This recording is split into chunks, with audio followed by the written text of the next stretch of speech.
Welcome to the dark side of the paranormal with your hosts, June Lundgren and Wendy Stanton. Stay with us as we discuss all things paranormal. Welcome to the dark side.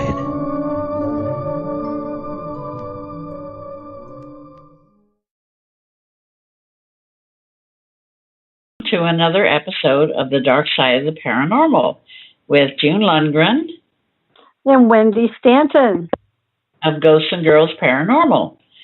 Tonight we have a special guest, Sophia Temperilli. She has her own podcast called The Ghost Host with Sophia Temperilli. Welcome, Sophia. Hey, June and Wendy. Thank you so much for having me on today. We love having you. It's been great also interviewing you on my show, by the way, June. Thanks. It's so tell us a little bit about what got you into an interest in the paranormal. So I originally started in the paranormal when I was 8 years old. My parents went on a tour for their anniversary aboard the RMS Queen Mary in Long Beach, California. And they went on a tour with a psychic named Peter James. And I don't know why, I didn't know who he was. And little kids just think of ghosts as like Halloween and stuff, or just, things like that. And I got jealous for some reason. I just was like, I want to go. I want to do that. And my parents emailed the psychic Peter and made sure that it was a safe place for me to go. And they made sure that I wouldn't be in any harm. And he said, yeah, bring her on the investigation. So I went on the next tour he had, which was his final one, in May of 2007. And I've been in the paranormal ever since. I just loved what was going on that night. And it was just something that I was kind of drawn to. And I now have a passion for it later on in life. What got you into doing a podcast for paranormal? So when I was about 12 years old, I had lived in a haunted house.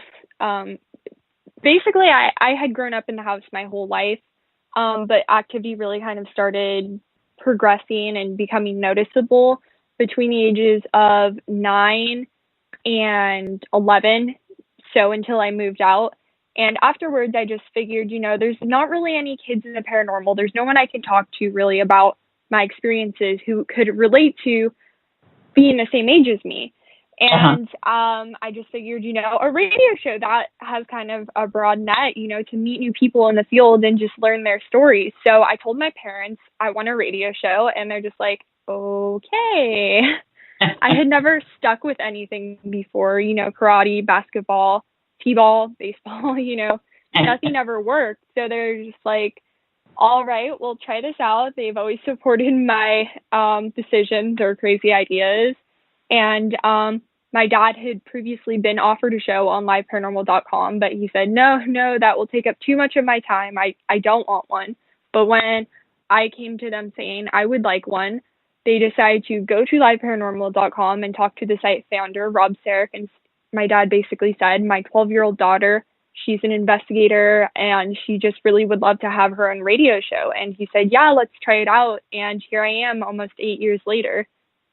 Yeah, time goes by before you know it. It just passed. My daughter is also 19, and she joins us on certain, things and investigations. She doesn't go on any of the removals, but, she's been with us for years. So, you have a few others out there like you. Yeah, it's so great. I'm starting to see more people around my age in the field, and it's really great to see kind of the younger generation starting to become more a part of it. I know when I was 8, there wasn't really many people around my age in the field, but as I'm getting older, you're starting to see more, and I think it's really cool to see the new generation of ghost hunters and just see where the field can go next. Yeah, it's we have some friends we've expanded. We're now international, Ghosts and Girls International. So we have a sister group that we created in the UK, and one of the girls is 19. And so she's been, she lives in kind of a haunted area there where there was bombing during World War II and stuff. Yeah, it's really and we great. have a friend in Nevada whose 11-year-old daughter goes with her on certain things too. So it's really good because you guys are grasping it and holding on to it and not letting it disappear on you. Yeah, definitely. Technology progressing as well as, the younger generation growing up. I can't wait to see what's created next for the field and just where everything goes. Yeah, there's all kinds of things out there being, that people want to have physical, they can say, look, this is what we picked up. This is what we recorded. This is what we saw. And so you have that physical, we're visual people. If we can see it, or hear it, then it's more real to us. Whereas, people like, me, that have abilities, and Wendy, it's like we know what we pick up, we know what we hear, but, we also take along recorders and stuff so that things are validated for the people that we're trying to help. Yep. I have a 6-year-old granddaughter who, from the time she was very, very tiny, showed her abilities. I mean, it's not too often you get a 3-year-old that tells you that a family pet has died and you don't even know it has died until you get home. Mm-hmm. And she tells you the things she sees. That to me was really, really cool to hear her from being that little see and know these things. So just think what it's going to be like for her, here in the next 13 years. Definitely. I mean, so much will evolve and so many more new shows will come out and technology, and, it just really will become something unbelievable, I think, in the next couple of years. So you worked with the GAC as well as we did. So how was that experience for you? It was amazing. All of the guys from Ghost Adventures are so nice, and I was on the season 10 premiere episode, which was the Queen Mary episode. They were just so amazing and so nice and just really great investigators. I mean, a lot of people are like, is this real? I mean, are they faking stuff? But I can say from what I personally saw, it was 100% real. And I've investigated the Queen Mary so many times, and the activity in the pool area that night was like nothing I had ever seen. I mean, there is an entity in there that is just, really undescribable. I call him the Shadow Man, and I think they were able to experience him firsthand. I mean, Zach got rushed. There were, I would say, maybe crude EVPs captured that night too. So some of that didn't make it on air, but it was an experience like no other, and definitely something I would love to do again in the future. But it was an awesome experience, and something I will never forget. We had a similar experiences. Wendy did one episode with them, and I did another episode with them. And they're very nice people. Zach's very concerned about the welfare of his crew and everything. And he just, I can't say that there was anything wrong with it. They were very courteous and, very concerned and making sure that everyone was okay. Gentlemen. They were very gentlemanly. I don't know about how you viewed it, but, it's like they were they were gentlemen. You didn't expect it, but they were also perfectionists. Did you notice that? Yeah, definitely. I had met Zach a few years prior when Ghost Adventures was starting out at an event. So I had met them previously, but they've always been so nice to me. And yeah, it was such a great experience. They definitely are perfectionists with what they do, but their equipment is so amazing. And, it's just such a really cool experience because they are so invested in what they do. And they care, and they want it to be right. It was kind of funny when we did mine. Zach apparently had bought some new piece of equipment that sat on the floor and the camera would slide back and forth. And he's very proud of this. And he's like, see how much I like you guys. Look what I got all of us. So it was really kind of funny, and then when you're sitting there doing the thing, you've got 20 guys dead silent. You wouldn't even believe they're there. You just thought it was just he and I there, but the living room was full of people. Yeah, I mean, it was so amazing. They had a smaller crew at the point in time when I investigated with them. They've since added new crew members, but, it was such a cool experience. And, they were nice enough to send my yearbook. I actually filmed with them on my very final day of my freshman year of high school. Aww. And so that was really cool. And then, I got to see our good friend who sadly passed away, Debbie Constantino. So, it was really great to just share that experience together and, just kind of hang out and, capture such amazing evidence. Yes. Did you work with Debbie or just see her? She was actually my mom's best friend. So, we were very close with her. She's spent nights at our house multiple times, but, we did the investigation there. We went to a few events together. So, I worked with her in that capacity, but not entirely investigative all the time. Well, what a wonderful memory you have, though. Yeah, she was an awesome person. So it was really cool. I think that was the final episode she was on. So it was great to be able to share that experience. And yeah, it just was an all around awesome time that will be memorable for the rest of my life. Awesome. When you were growing up in the haunted house, did you, what kind of paranormal experiences did you have? So, the experiences, like I said, became more noticeable when I was through the ages of 9 to 11 years old, but that we had experiences in the home prior to that. They just weren't, so extremely noticeable that we thought, oh, wow, our house is haunted. Yeah. One example was when I was a toddler, and I don't even remember this happening. My mom said I would stand in our laundry room and just stare, just frozen. And she would actually have to physically move me. She didn't know what was going on. I clearly don't remember it. But, looking back later on, I was clearly seeing something that, I was scared of. And so there were things like that. At one point, too, throughout the years, my mom actually had a piece of metal thrown at her back from about 6 feet away. Eek. Yeah, so that was on New Year's night, and it was kind of a rare occurrence.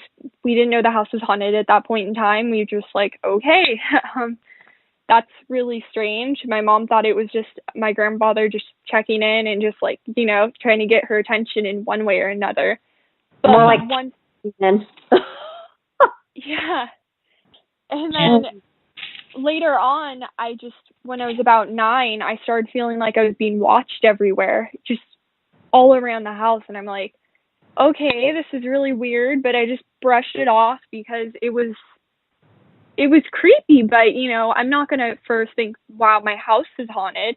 But then I just started getting a little bit more intense and more intense. And I'm like, okay, this doesn't seem right. And then one day I was in my parents' bedroom and I saw a man standing in her closet. Well, clearly there's not a man standing in my mom's closet. So I told her, I'm like, Mom, there's a man in your closet. And she's like, okay. Again, she didn't think the house was haunted, but she didn't want to tell me I was wrong. And one day while she was putting on her makeup, she heard knocks on her closet door, and then she knew, okay, the house is actually haunted. And she grabbed an EVP recorder, and we got EVPs in their bedroom. And from that day forward, my parents realized, okay, there's something to this. And we just had more activity progress from there. My dad is an old 80s drummer, so you know how loud that can be. There was a loud bang on the side of our house, which is unexplainable. So it would hit the sides of the walls occasionally, give very clear EVPs. It was mainly focused on women, so it would make them feel uncomfortable and like they were being watched constantly. So my dad didn't really experience what my mom or my mom's friends experienced. How old were you again when this happened? Between the ages of 9 and 11. What intrigues me and I enjoy about that whole thing is the fact that you went at it logically to start with. Okay? Mhm. I'm not just going to say, the house is haunted. I'm thinking this through. Okay, there's something there that is not supposed to be there. That's not, nope, it's haunted. So you started on the logical end of it instead of just presuming. So I think that's pretty darn good for a girl of that age. You can't get people my age, and we're not going to discuss my age, to think logically. So I commend you. You started out thinking correctly. Well, thank you. And, I had been in the paranormal a year at that point. My dad, initially, when I told him about this, he was the one who thought that I was also not thinking completely rationally. He had just written a book for Peter James the Psychic. He thought maybe because I was so young, I was just kind of imagining it, and it was just maybe too much for me at such a young age. But then when other adults started having these experiences and my dog would bark in the areas that I felt the ghost, he was like, okay, she's right about this one. Well, Yeah. good for you. It's always nice to get validation about it. So what are your goals for the future in the paranormal field? Well, I definitely would love to investigate more. I live in California, so it is a little bit hard to secure locations around here, but I would love to do so many more investigations. I would like to travel more and investigate new places. Keep doing my radio show. I really enjoy doing that and being able to talk to new people. And, just kind of see what the paranormal has in store for me, because it is a very unpredictable kind of just thing to be in. Yeah, it's constantly changing, and just when you think you got it all figured out, then it changes again. It's like I tell people about the dark side. Just forget everything that you think you know about negatives, because just when you think you got it figured out, they change the rules, and you have to start all over again. Definitely. No, I am not. I graduated a semester early when I was 17, and I've just been working on my radio show. It's really something I'm very passionate about. And when I was in high school, I wasn't able to put the focus that I would have liked into it. So I'm really just focusing on that right now, because it's just, everything that I could have asked for in life. And, I had a few health issues after I got out of high school. So, after recovering from that, I just want to be able to put more effort into my passions. There you go. Then you don't work. They always say if you do something you love, you don't work a day in your life. So you just keep doing that. Definitely. It's so amazing where life has taken me, and I just can't wait to see what's next with it all. Exactly. Do you ever go on the road and do your show? Yeah, I used to travel to different events. I went to Virginia City quite a few times. I went to the Las Vegas Paracon. So I have done that in the past, but, so many of the events are way on the East Coast, and being in California, it's a little bit hard to get all the way over there. But I try to travel to different events when I am able to and do my show from there. We're having the Oregon Ghost Conference. It's the last weekend in March, and it's a pretty big event, and it's at the coast up here, seaside, and it's big. With thousands of people pass through every year. Mm-hmm. You should come up and visit. Definitely, I would love to. Yep, you would enjoy it. There's some really fun people, really neat people. You'll learn a lot. There are investigations. There's a bonfire, which we never seem to stay awake for. I know. Yeah, definitely. I would love to go to Oregon someday. We have friends up there, so it would be great to see them. And that would be very cool. I would love to do that at some point. Yeah, and you know that we have the most ghost towns in the country. Oh, wow. I didn't know that. State of Oregon still has the most, in the upright position, whereas most of them are falling into decay, which breaks my heart. So there's a lot of really cool stuff around here. You know, you've got mines, you've got everything you could want between here and Washington. So when you can do it, it really would be good for you to enjoy that. Yeah, there's a lot of different places in the local area that you can go to. The Shanghai tunnels are there, and there's Golden, Oregon, which we went to, Wolf Creek, which we went to. There's just a lot of different places around. Yep, for sure. And, I would love to go to Washington and investigate sometime. I have family up there, and they were talking about a few haunted locations. So it would be great to go to those two states and, just see what's around. They are both amazing states, and, I would love to explore them more. Yep, we have some unique history, and Oregon is tied to Washington in some of it. My family's from Eastern Washington, and so over there, there's quite a bit of history having to do with like different Indian battles and such. So, you'd have a lot of that up here, whereas, I think down there you guys have a lot of the Spanish type things that went on. So yeah. You'd enjoy it. We have a lot of old Hollywood stuff around here as well. What part of California are you in? LA? Yeah, I'm in the LA area. Sweet. Yeah, San Francisco's nice too. Alcatraz. We went to Alcatraz, did a night investigation last year. That's really cool. Yeah, I'm so jealous. My parents got to spend the night there. They wouldn't let me go. I think I was about 9 years old, and they're like, yeah, you're too young for Alcatraz, but the Boy Scouts get to spend the night there. So I still feel really cheated, even though I'm technically, an adult, and I'm supposed to see it from their perspective now, but I still feel really cheated about it. Yeah, you need to go. It's a really cool place. There's a lot of activity there, and you can just basically get to wander around by yourself. And of course, we had to go into D Block, which D for demon. And, had to go to the solitary confinement cell. And laugh like idiots. Yeah, laugh like idiots. Yeah, it looks like such an amazing location. I've been to San Francisco a few times, but I've unfortunately never been able to even take a tour there. They're always full every time we go. But yeah, I would love to go there someday. Yeah, we had to book like 6 months in advance. Yep. And Winchester Mystery House is awesome. Awesome. Yeah. Absolutely. Yeah. I would love to go there too. I mean, there's so many great locations. Exactly. And it's so pretty at that one. Outside is just beautiful. The grounds are spectacular. Yeah, it's so weird the way they designed it too. So that's really cool. Just that in and of itself, the architecture of it all. Yes. Did you ever see the movie that came out last year? No, I actually don't watch horror movies.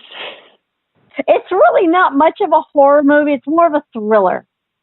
And it was loosely based on Sarah Winchester. And the best part to me was at the end of it where, they said, here's what actually happened to the house. We altered it for the movie. So they tried to do their best. So I thought that was pretty cool. It wasn't too bad for what it was. Yeah, I mean, there's so many cool stories out there that kind of, although they are fictional movies, kind of tell the story of a true event, such as, the Conjuring movie. I've never watched them. I've never seen it either, because like I said, I don't watch horror movies. Here we are doing what we do, but we never watch those kind of movies. No, I saw part of The Exorcist, and it was just like a little bit too much for me. And I was like, I think I could go watch something else. I watched it. It was great. So what are your personal thoughts about the afterlife? Well, my personal thoughts on the afterlife, I didn't really have any, but when I was in 8th grade, I went to Catholic school from kindergarten to 8th grade.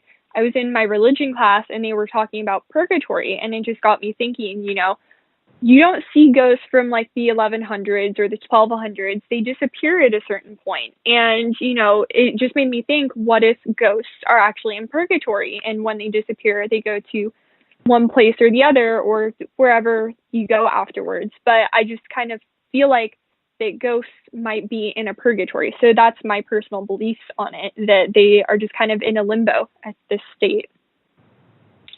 It just depends upon, you know, what you do, how you're brought up and stuff like that. My grandmother raised me, so grandma was kind of non-denominational. And she was a medium. So, you know, all the women in her family. So I grew up, you know, with mediumistic abilities and animal communication and stuff. So that, for me, that was the same as breathing. You know, it wasn't something, I thought everybody could do that. I never even have thought that nobody could. It was weird. So do you have any special places you like to go to investigate? Yeah. Well, definitely, like we were mentioning earlier, all those locations such as Alcatraz and the Winchester Mystery House. But, you know, although California is a little bit harder to get into locations, there's so many places around here I would love to go. I'm really fascinated by kind of the history of the old Hollywood times. So I would love to investigate the Roosevelt Hotel. You know, a lot of the theaters around here, I believe, are haunted kind of in the Hollywood area. So I think that would all be really cool. And then there's one island, I always forget the name, in Italy that is extremely haunted that I would love to go. Whatever that is. Ovidia Island or something like that it's called. Yeah, definitely. I would love to go there. It looks like such a cool place, and I would just love to see what's out there.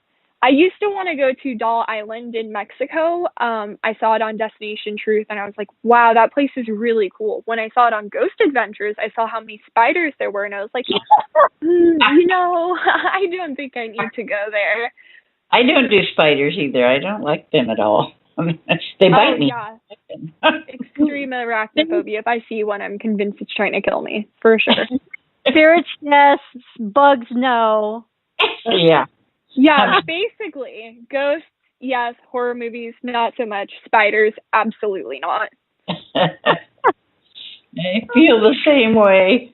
I just don't like them. They bite me, and I don't like being bit. And they don't listen either.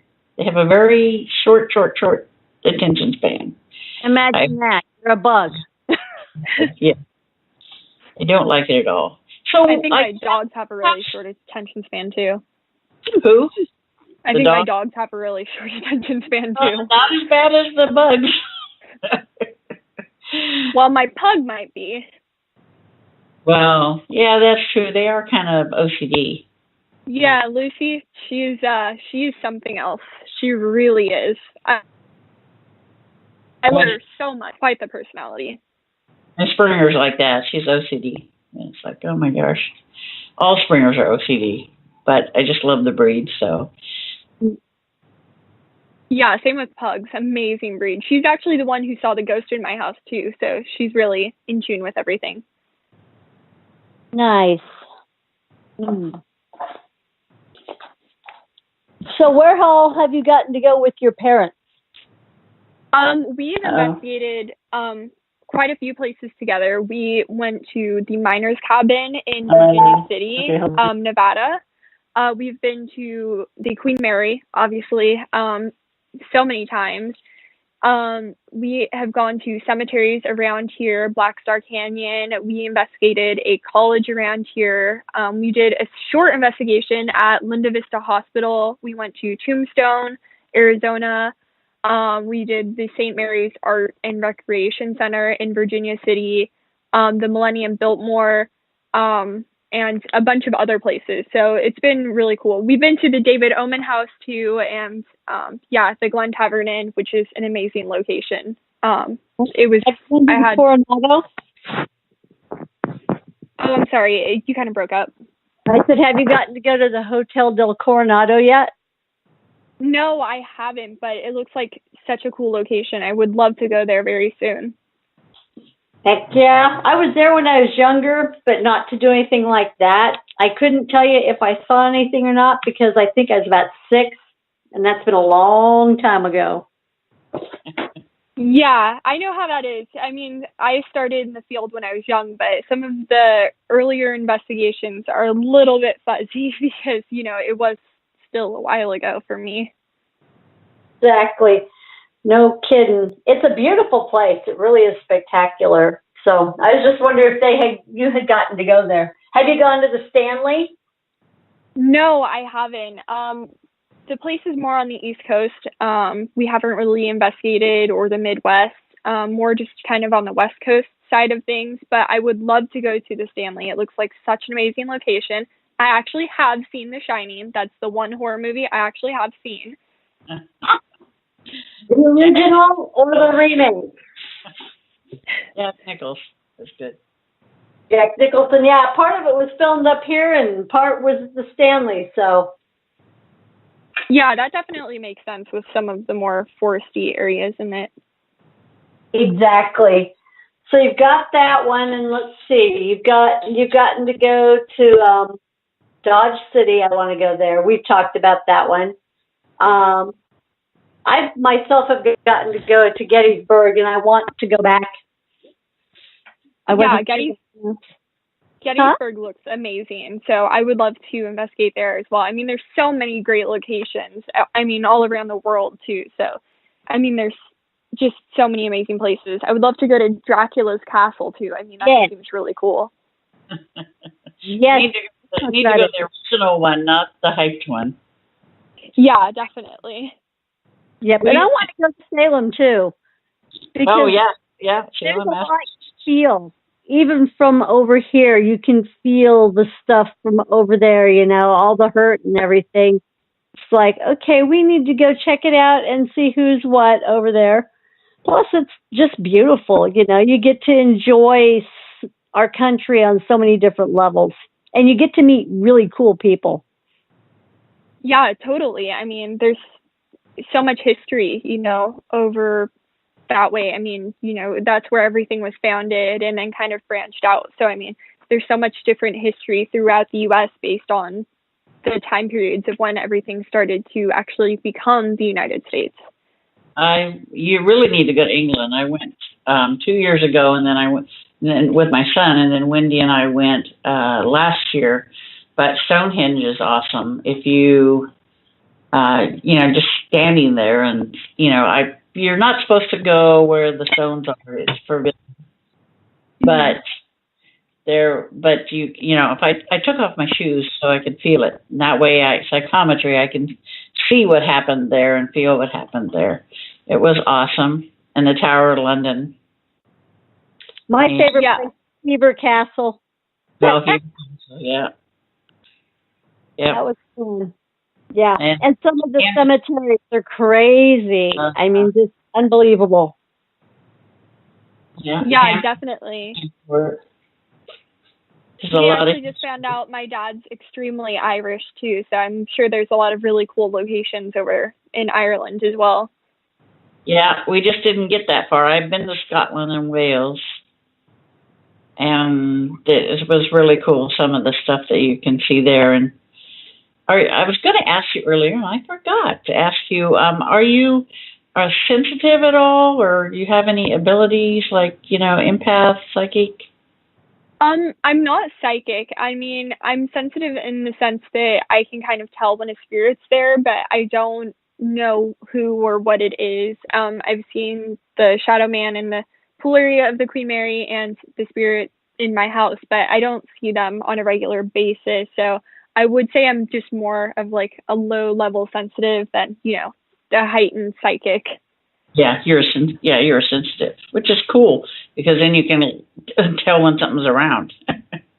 Yeah, definitely. It's kind of weird to be able to experience that, when it's not on a regular basis, but it's very helpful on investigations. Oh yeah. Yeah, you can feel the change in the atmosphere in the room and stuff, and the cold spots, and it kind of draws your attention and say like, oh, it's colder over here. Let's go over here, and then you can pick up some really good EVPs and stuff. Oh yeah. Yeah. It's just really like nothing else you could ever experience. So it's really cool to be able to have that on an investigation, because equipment is so amazing, and being able to take EVPs, but kind of being able to pick out a location with just kind of feeling what's around is also really cool. Yeah, it kind of gives you a leg up there, so to speak.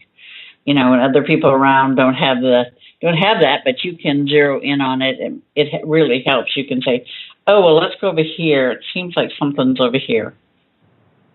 And as your things change, so you'll find yourself probably fine-tuning things and seeing things differently, and situations themselves will help you see, smell, feel, whatever differently. So as you get older, you're going to notice differences.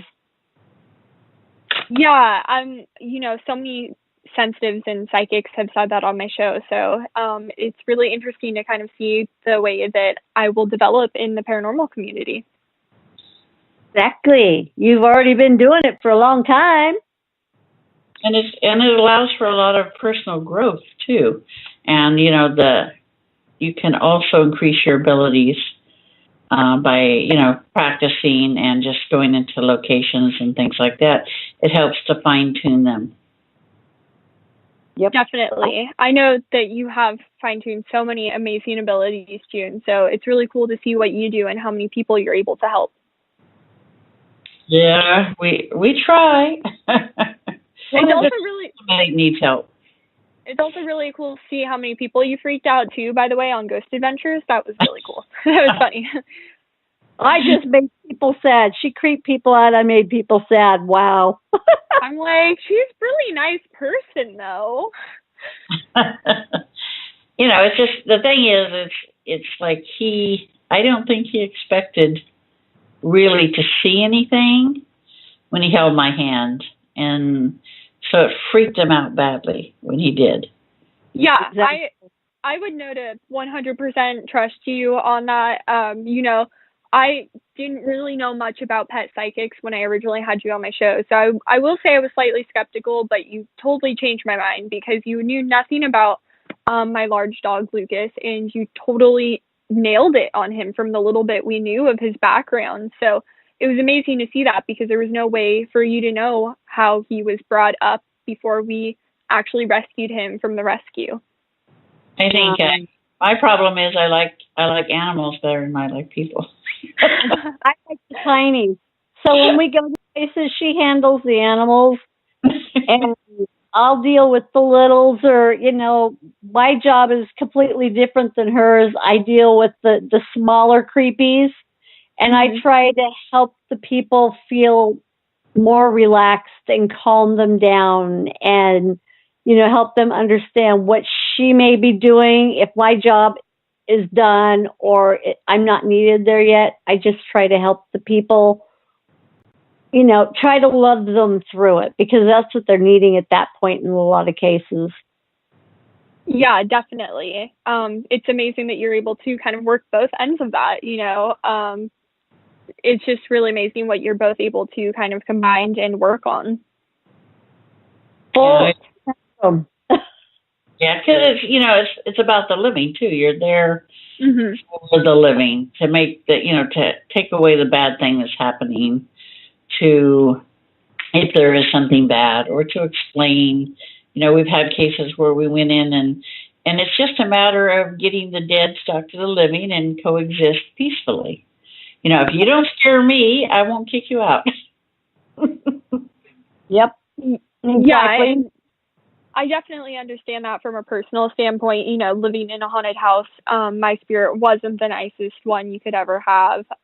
So he was not really someone we wanted around. Unfortunately, we weren't able to get rid of him. We were able to move, which made me extremely happy, because he was really creepy. But, it's great that you're actually able to help people like me who need that help. Yeah. And it's a pleasure to get to do it, and each of the groups or people or cases, however you want to look at it. I don't like the word case because it kind of desensitizes. It makes the person not seem as important. But each person that we visit, they leave a mark on us. It's like you hurt for them, or you get to laugh with them because they're one of the fun ones. Look at these crazy things that are happening in my house. I don't want them to go away. I just want to know who they are.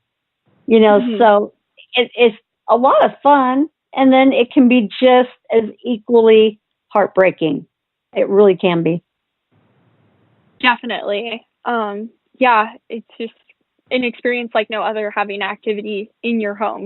I love investigating, but it's so different when you actually live with it.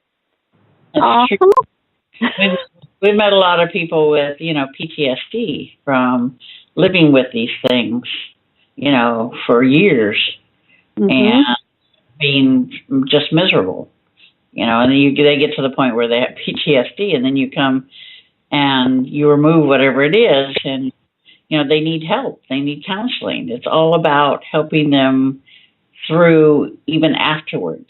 It's basically aftercare. Getting them hooked up with the right people that they need to be hooked up with to get the help that they need afterwards.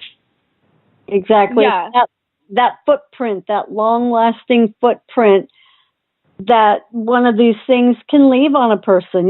Some people will get help, some people won't. They'll leave themselves wide open to let things back in again, and they don't understand what's going on. Well, they didn't go forward. And you can't help but feel sad for them because they presume they're fine by that point in time, and they're not. Yeah. You can't just go to the investigation and say, okay, bye. You have to, because these are people. These are their lives that are interrupted, disrupted. So you have to help them beyond that. You have to keep in touch with them, see how they're doing. Show them that they do matter and that you do care. Yeah, I completely get that. From living with that at such a young age, I do love what I do, but it really does stay with you. I mean, I was watched by that ghost literally 24/7 in my house. I didn't even feel comfortable in there at a certain point.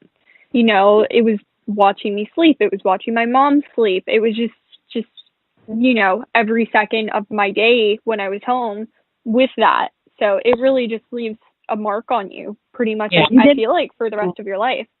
Yeah. Yeah, it's supposed to be your sanctuary, not, being creeped out all the time or being hyper aware because there's something there that you can't see, but it's there because you can feel it. Yeah. It really breaks that boundary of where your safe place actually is. Exactly. It does. And then you get people like my husband who, if you can't touch it, feel or see it, it doesn't exist. You get all those people, but then when it happens to them, then suddenly it's like, oh, okay. Make it go away. I don't like it. Yeah, I don't ever want to see it again. Thank you. Yeah, and that's the thing about the paranormal is I know there's a lot of people who don't believe in it, and I completely respect, their feelings on that. It is a very hard thing to believe unless you experience it. So I just, when people are like, well, what do you think about people who don't believe? I think it's completely fine. They have their beliefs, I have mine, and it is a hard thing to believe. Some people will search in the paranormal their whole life and never have the experiences that will make them feel that this is a real thing. So it's really just a person-to-person basis and feeling. Yeah, everybody, until you really experience it, I feel that until a person really experiences it, they can't say, oh yeah, okay, I get it. I know how you feel. I know what you're talking about. And you'll see those ones that say, I've never seen it. I don't believe in it, whatever. And then they have the paranormal experience and they're like, okay, I get it. It's real. Like my husband. That have grown up with it and we're used to it. So it's kind of strange to us that other people don't have that. Yeah. And, I met a few people that didn't believe in it in school. So I had it kind of more a first-hand basis on, a regular basis, but it was fine to me because I understand 100%. Yeah, everybody has the right to what they want to believe and everything. It's just like I said, then you'll have an experience, or some people may never have an experience. Unfortunately, living with me, there's going to be experiences.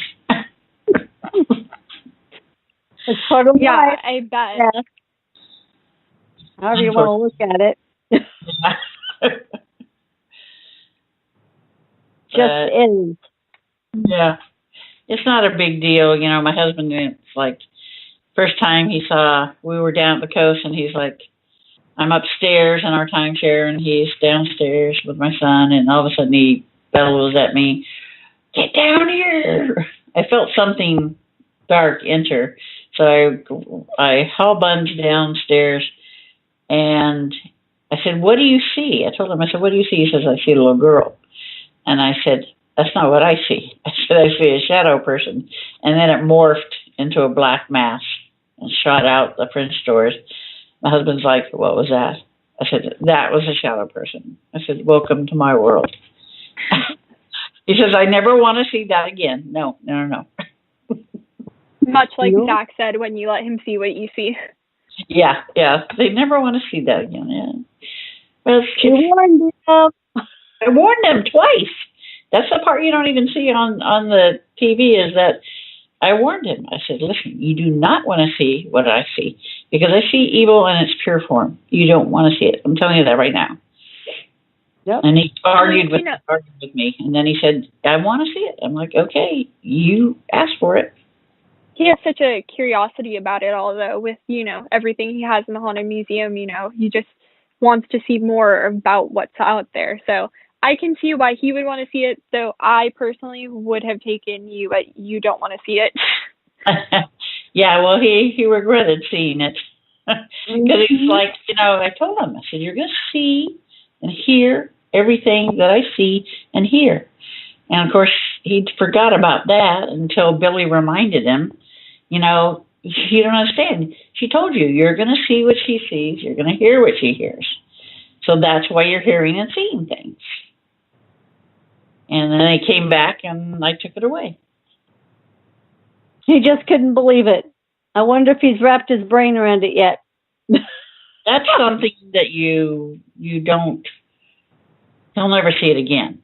And, I see it all the time, but I grew up with it, so I'm used to it. But it's like, people do not want to see pure evil. And, yeah, and I'm good with that.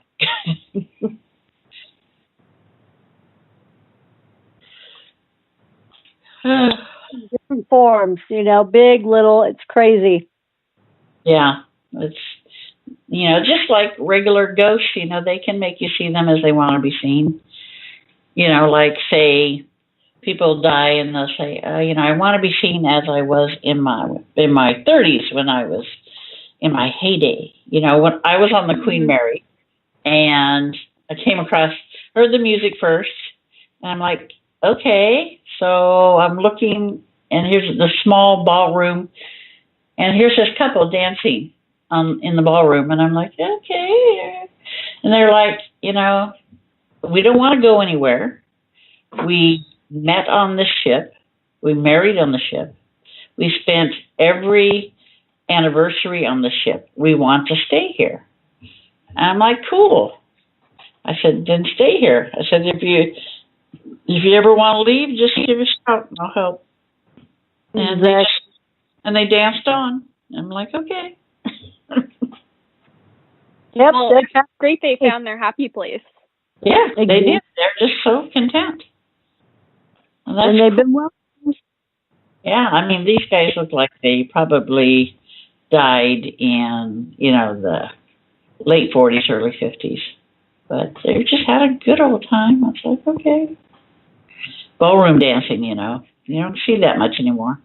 No, one of the strange things that I had happen to me was I was with my sister, and when we had gone to Gettysburg, we were driving into it from Chambersburg, and here comes walking this tall, skinny, old guy dressed in a Confederate long coat walking with a long stick.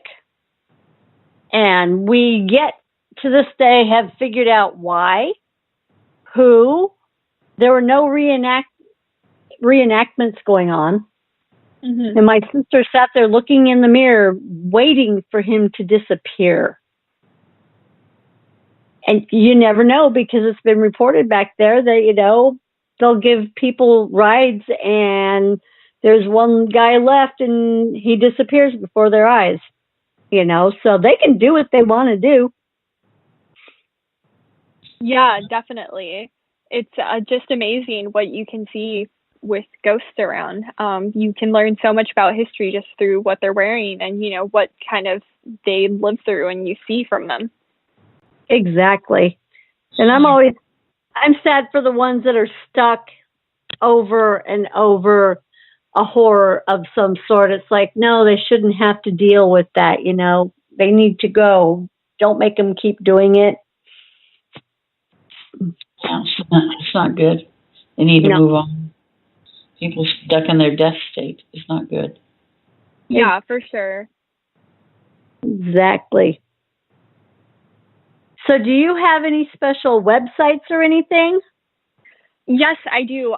So everyone, you can listen to my show, The Ghost Host Show, on liveparanormal.com every Saturday from 12 to 1 p.m. Pacific Standard Time and from 3 to 4 p.m. Eastern. This weekend, I actually have on the Tennessee Wraith Chasers, Scott Porter and Doogie. We also, upcoming, will have on feature film actor and paranormal investigator Chad Lindberg on March 2nd. So we have a lot of really great guests coming up. You can find me on Instagram at Sophia Temperilli and Twitter at Sophia Temperilli with 1 L. You can also watch my interviews. Some of them are recorded and put on YouTube. You can just type in the ghost host Sophia Temperilli and the YouTube page will pop up and you can check out my interviews. Nice. Are you on Facebook too? Yeah, I'm on Facebook. Just Sophia Temperilli. Gotcha. Figure most people might want to go out there and check that stuff out and see what you got.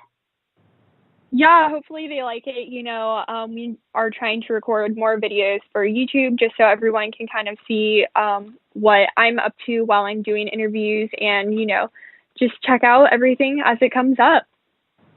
Well, people have grown up with you, it sounds like. Yeah, I've been around a while. You know, I know so many amazing investigators, but it's just been amazing to meet everyone in the field and continue to meet people. I know June and I are newer, you know, connections in the field, but it's been great to know her. And, you know, it's been great to talk to you today, Wendy, and get to know you. My pleasure. I have thoroughly enjoyed it. And obviously, we're on Facebook and Instagram and Twitter. You can find us here, there, and everywhere. Yep, under Ghosts and Girls Paranormal. As well as under our names. So, you know, you'll find us out there and, you know, we'll just kind of keep an eye on each other and see what's going on. And if anything exciting starts to pop up in your world, you better let us know. Definitely, you guys will be the first to know. I loved, you know, talking to you today, so I would love to talk to you guys again in the future. Of course. Yep. I have a new book coming out in June. It's called Demon Seer. It's basically my life story. I'd love to have you on to talk about it, June. Yeah, it's going to be an interesting book. It's over 300 pages. So like, come on, chick. It just keeps going like the Energizer Bunny. But you know, there's a lot of information in it about. A lot of paranormal information, a lot of information about, you know, things that people, you know, the war between, you know, the spiritual warfare and stuff like that. It should be interesting for people to read. I have a friend of mine who's reading some of the manuscript, and he's like, "Oh my gosh, this is so awesome." He says, "I can't wait for you to finish it. I want to read the rest of it." And I'm like, I'm working on it. Don't push. Well, congratulations on that. That's amazing. Yes. Too many. Never enough hours in the day, though. No. Yeah, I completely understand. Yes. Well, you have a wonderful rest of your week. And thank you so much for taking your time to be with us this evening. Thank you. You have a great rest of your week as well. It's been awesome talking to you guys today. And thank you guys so much for having me on. Oh, we loved having you on. Tell your dad I said hi. I will. And I'll have him talk to you about coming on to promote your upcoming book. That would be great to talk about it. All right. Cool. Thank you guys so much. Thank you, everyone, for listening to this episode of The Dark Side of the Paranormal. Take care. Okay, Joel, are we done? The dark side. He forgot to unmute his mic. Waiting for us to enter. Waiting yeah, that should be good. Us. Okay. Until next time, try to enjoy the daylight. Sure which way to go. Yeah, that's true. Yeah. Let Michael get back on.